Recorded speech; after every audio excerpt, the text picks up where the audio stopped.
Hello everybody, it's Claudia. I'm excited you're here with me today because we're talking about a pretty important subject, and that is oxidative stress, as well as free radicals and antioxidants. And to help us understand the whole thing just a little bit better, I invited a friend of mine. Her name is Bev Sanderson, and Bev studied microbiology as well as cell biology at university, and had just recently set up a research collaboration with the Nelson Mandela Institute in South Africa, where they looked at the cosmetic potential of various antioxidants. And I think you will find the studies and Bev's knowledge in general fascinating. And of course, I have talked about Bev before in one of my previous videos on my favorite cruelty-free and vegan skincare, because Bev is the creator of one of my favorite green Rooibos pressed serums, quite a mouthful, Maysama. So without further ado, let's talk to Bev. Hello, Bev. Thank you so much for being with us. Hi, Claudia. Thank you for inviting me on your channel. You're very welcome. Would you like to introduce yourself? Sure, yes. Well, it's probably best to say something about my skin type, first of all. Gosh, I've suffered with skin issues all my life. I have rosacea and I also have vitiligo. I'm a mature lady. I'm 54 this year. So I hit menopause at 50 and I had all sorts of issues with my skin because my rosacea really flared up. So I remember going to the dermatologist after about 9 months of these very red, angry papules on my face, and she put me on antibiotics, and that immediately fixed it. But of course, I was too scared to come off them because every time I tried to come off the antibiotics, then I was back to square one.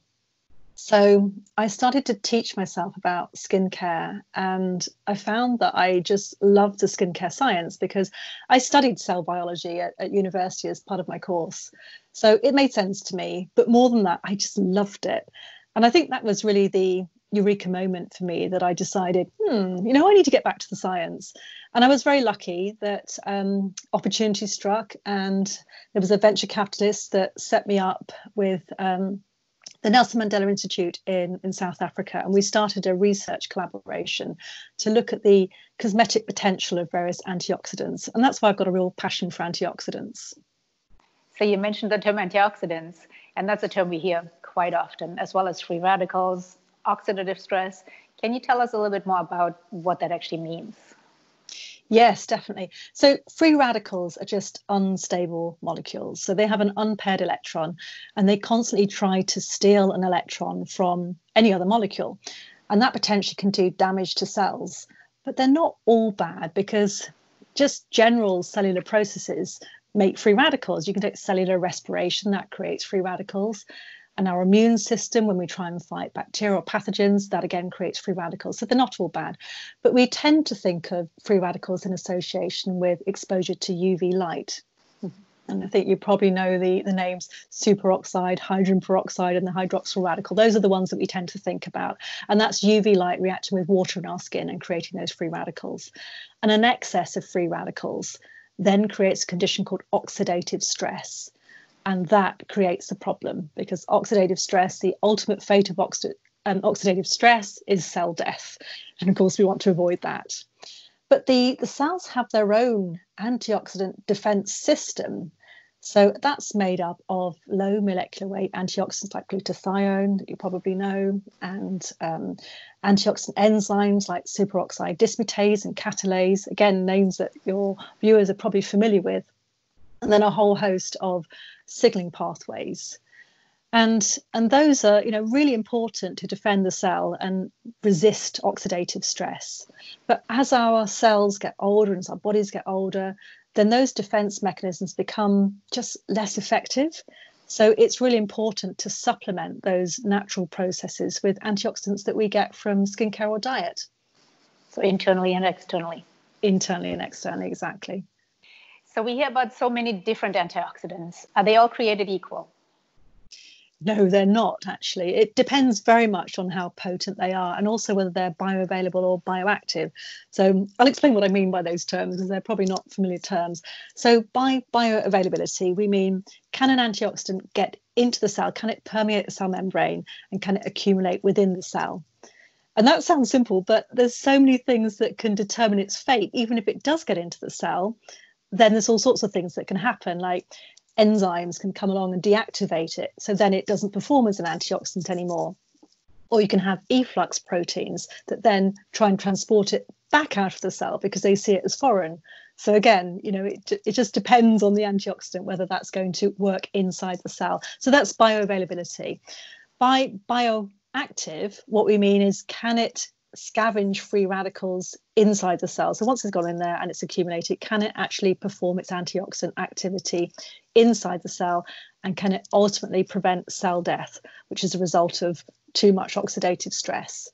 So we looked at lots of different antioxidants in our study. And so we included vitamin E, soluble vitamin E, and green tea, Rooibos, resveratrol, and many others. And if you take soluble vitamin E, then it's known to be a really potent antioxidant.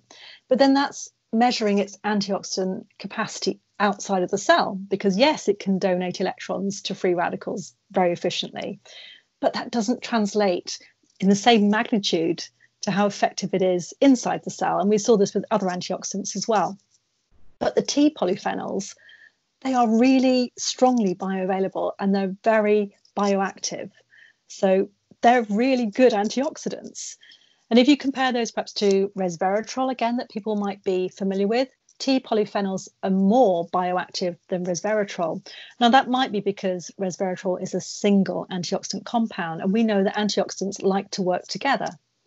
So if you take green tea extract or green Rooibos extract, it's a mix of polyphenolic compounds that work together, and that's why you get a better result.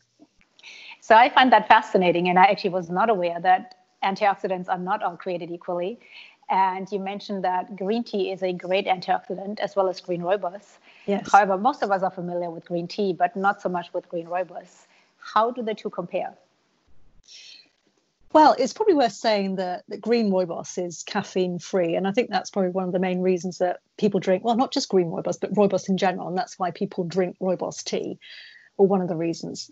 But in terms of its antioxidant potential, then green Rooibos, at least our medical grade green Rooibos, compares really well to green tea. And they've got similar mechanisms as well, but I'll come on to that in a minute. So if I just show you briefly, this is green tea. So it's worth stressing that they come from different plants. This comes from Camellia sinensis, which is native to China. And then we have green Rooibos, which you can see is slightly lighter in colour, slightly reddish, and that comes from Aspalathus linearis, which is native to South Africa. So strictly speaking, it's a herb, it's a tisane, it's not actually a tea. But we refer to it as a green tea, and we refer to it as green because it comes from the fresh leaves, which are not oxidized. And that's why they have a much higher polyphenolic content, which gives them a much higher antioxidant potential. So that's why they're very similar. But this is a really interesting bit. So when we did our studies with the Nelson Mandela Institute, we looked at how they work in harmony with the cell, or whether they don't work in harmony with the cell. And green tea is known to stimulate certain key components in that natural antioxidant defense pathway that the cell has. Rooibos does exactly the same thing. And it's only the tea polyphenols that showed that in our study. So it's a mechanism that appears unique to tea polyphenols, that they not only directly scavenge free radicals, but they support the cell's natural antioxidant pathways. So as I said earlier, I personally have never heard of green Rooibos tea. I do know red Rooibos. I actually make my kombucha with it, which I love. I do too. Can you tell us the difference between the red and the green Rooibos? Yes, absolutely. So the red Rooibos is probably the one that we're more familiar with, red bush tea. So if I show you these teas, so this is our green Rooibos that you saw, and then this is red Rooibos or red bush. Mm-hmm. And the way they prepare the tea is they take the leaves, they wet them, they bruise them, and then they leave them to ferment in the sun. At least they call it fermentation, but strictly speaking, it's just oxidation. But that's what delivers our beautiful red-coloured tea and that lovely aroma and taste. But the green Rooibos is just prepared from the fresh leaves, so it's not oxidized. But you see, the fermentation process or oxidation, that destroys up to 90% of the flavonoids in the Rooibos. So it takes away a lot of its antioxidant potential. And that's why green Rooibos is so much better as an antioxidant, so much more potent. So I have to make my kombucha with green Rooibos tea. You do. Get both of the benefits, the probiotic and the antioxidants. It's a double whammy. Yes. Yep. So Bev, let's talk about antioxidants in skincare. When we hear about antioxidants in skincare, we think of vitamin C, or at least I do, because it's the most commonly known. Do we need more than one antioxidant? It's such a great question. It really is. And the answer is yes, we do. The more, the merrier. So antioxidants just love to work together. If you take vitamin C, it's a single compound antioxidant, and it's also water soluble, at least if we're talking about L-ascorbic acid, which is the vitamin C derivative that most people tend to use in their skincare.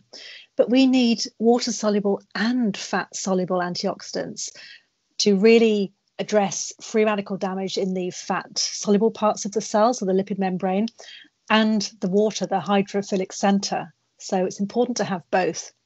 If you take something like Rooibos or green tea, then you've got a real mixture of polyphenols and they work together synergistically. So by that, I mean, it's more than their additive effects. So if you take 2 + 2 = 4, that's additive. If you take 2 + 2 = 5 or 6, that's synergistic. It's more than the sum of their parts. So yes, if you use vitamin C, I'm not saying don't use it. By all means, continue to use it because it's great for brightening.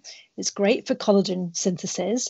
But when you're thinking about antioxidant protection, it's certainly worth adding in a plant extract like green tea or green Rooibos, and that will serve you better. So just like in our diet, we don't just want to be eating lemons. We want a variety of fruits and Exactly. We don't just eat one antioxidant. That's so true. It's a great analogy.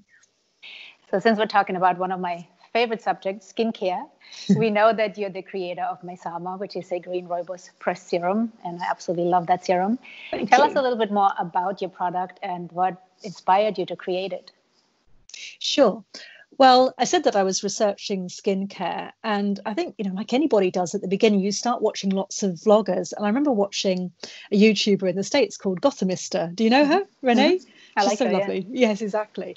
Well, Renee was talking about Rooibos in skincare, and she said it was one of her favorite ingredients. And my ears pricked up because I thought, I drink Rooibos tea because it's anti-inflammatory, so it helps to manage my rosacea. So I started to look for Rooibos in skincare, and you don't find it very often. When you do, it's the red Rooibos. And as we know, the green Rooibos has far greater antioxidant potential. So I just thought to myself, wouldn't that make a great skincare line, green Rooibos? So because my background is science, I didn't want to do it unless it was backed by science. So I got in touch with the South African Rooibos Council, and they put me in touch with the Nelson Mandela Institute. And that's when we set up the collaboration to really establish whether Rooibos is a true cosmetic ingredient, whether it's a true bioactive for cosmetic application. And then results to that study is what spurred me on to then produce my serum. So I have my serum right here, Maysama Green Rooibos Pressed Serum. And the colour and the smell just flags up Rooibos as the hero ingredient. So I absolutely love the smell. You do? Mm-hmm. I do too. It becomes very addictive. So it's a gel serum that just sinks into skin really, really easily. So it's formulated with 1.3% green Rooibos extract as an active pharmaceutical ingredient. So it's actually a patented extraction process. So we source the Rooibos, and then it goes through this patented extraction process to concentrate the aspartame, which is the main flavonoid in Rooibos. And it turns it into a much more potent antioxidant. It has about 70 times the potency of red Rooibos, just to give you a comparison. And then we've got 3% niacinamide and a whole host of Korean beauty-inspired actives. And then the base, we didn't use water, we use aloe vera, pure aloe vera gel as a base because it's a great humectant. So it's really hydrating for the skin. It's also really soothing. So it's great for people that have perhaps sensitive or irritated skin, but it's formulated as an antioxidant serum, but it also makes a great SOS serum. Now, you mentioned niacinamide, which we hear a lot as well. Can you tell us a little bit more about that? Yes. Why did you put that in there and what does it do? I love niacinamide as an ingredient. Yeah. I mean, when my skin was suffering, I think that niacinamide for me really made a difference because it really helps support your barrier function. And my barrier function was clearly compromised with rosacea. So it certainly helped with that. But it's also a great antioxidant in its own right. And it helps to minimize the appearance of pores, and it reduces sebum. So it's a great multitasking ingredient. And I know you also have licorice in there, which I love. I used to use that a lot when I had rosacea. Turmeric, which is one of my favorite anti-inflammatories. Oops, so it's all in there. Yeah, it's a powerhouse. It really is, yes. And one of the things that drew me to your company as well is that you are vegan certified, you are sustainable. So can you tell us a little bit more about that? Yes. Well, we're registered with the Vegan Society, and we're also approved as cruelty-free under the Leaping Bunny program. Mm-hmm. So, but, you know, sustainability values anyway are really, really important to me. So when we source the Rooibos, our supplier, they audit every single farmer to make sure that they have sustainable farming practices and that they adhere to those. But aside from that, then we have sustainable packaging as well. So I use glass because I prefer glass. It's infinitely recyclable. And then our cartons are recycled card as well. So there's so much that I've thought about that, you know, just really is environmentally friendly. Which I really appreciate. Thank you. Another reason why I was intrigued by your serum is because I love LED light therapy, and I read the studies saying that when you use green tea with LED light therapy, you can get up to 10 times the results. So I have actually been using Maysama with my LED light therapy, and I actually can see quite a difference. Mm-hmm. Can you tell us why those two work so well together? Yes, well, LED light and green tea serums, they have complementary actions. So the LED light therapy produces a lot of free radicals, and the green tea serum acts as an antioxidant and soaks up or mops up those free radicals. So they work really well together. And I've had a lot of people ask me, you know, can I use Maysama with LED therapy? Will it work? Well, to be fair, we can't make that claim because nobody has tested their brand to see whether it's going to give you heightened results with LED therapy. But what we can say is, if you look back at the original study, which was done with green tea, it was all about the antioxidant potential of green tea. That was what was working with the LED therapy. And we know from our study with the Nelson Mandela Institute that our pharmaceutical grade green Rooibos has comparable antioxidant capacity to green tea. So we can certainly say that. And we also know that the mechanisms of tea polyphenols are very, very similar. Great. Now, when I use it with my LED light therapy, when should I apply it, or when should I apply the serum in general? Well, with LED, the general rule is to apply it 20 minutes before, just to allow time for the serum to sink into the skin and for those antioxidants to work. In terms of where you use Maysama, well, it's broader than that because it was formulated, obviously, as an antioxidant serum. So most people tend to be using it in the morning, whether that's in isolation or whether that's in combination with vitamin C. It doesn't really matter. And if you're using vitamin C, if it's L-ascorbic acid, use it after L-ascorbic acid. If it's another vitamin C derivative, you use it before. It depends on the pH, you see. Okay. And if you're using it in the evening, a lot of people like to use it with retinol. Again, you can use it before or after. It depends on the individual. So if you're somebody who's very sensitive to retinol, it's great to use it before because it has niacinamide in, which can help buffer the effects of retinol. But if you're great with retinol, if you're more hardcore, use it afterwards. Either way, it's good. There's no contraindications. So you can use it with vitamin C, you can use it with retinol, you can use it with copper peptides. It doesn't really matter. You can also use it for just cosmetic microneedling, and it's fine with that because there's nothing in it that's going to irritate your skin. And LED. So I think that's pretty much, you know, in the areas that you would use it. Awesome. Well, Bev, this was really awesome. I'm so happy you came on here. I actually learned a lot. You covered a lot of things I did not know, and you know that I love your serum. And you were actually kind enough to give a discount to my viewers for those who are interested in getting Maysama serum. And I will put all the details in the description box. But it is for 10% off, right? And if they click that link, it'll just automatically take it off. Thank you so much for doing that. That was very kind of you. It's a pleasure. Thank you. Thank you so much for having me on your channel. I really enjoyed it. Thank you so much for being here. I loved having you. Take care. Bye. Bye-bye. Ready? Action. Okay. So that's really fascinating that so many different oxidants. Very American just now. That's cool. I'm up to do that again. Sorry, I've got cloud. Yeah, it's empty. Oh no! Damn. Oh, I just shook the camera. I put my foot down. It's really difficult. I feel like I'm working in a box. It's